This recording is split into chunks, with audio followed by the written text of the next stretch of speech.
So tell me, what was your favorite part of that? Seeing all the plants be happy. So every day when we're at class, I help with the compost bin. Do you like being in gardening club? Yes. Why?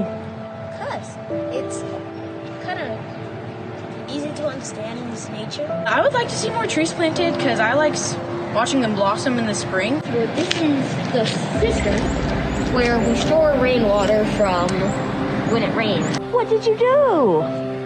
We put in seeds and then we put dirt in it and then you put the seed in it and then you bury it up. Yeah. Why are bees important?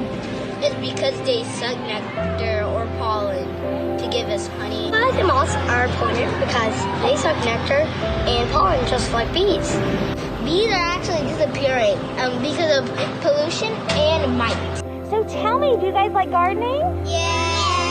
What's your favorite part? The flowers! The flowers! Flowers is my favorite part too. Defining for people what native and non-native means. Our school was eroding into the creek that runs behind the school, and all of the flora and fauna were dying. So we went in and redid this. So we've got now the cistern to collect rain off of our roof, a rain garden that was built. So it's kind of bowled out and it collects the water. All of the plants here are all native plants. We're going in with good solutions that are good for the environment, and we're going to fix this. Building on our past and continuing to move forward.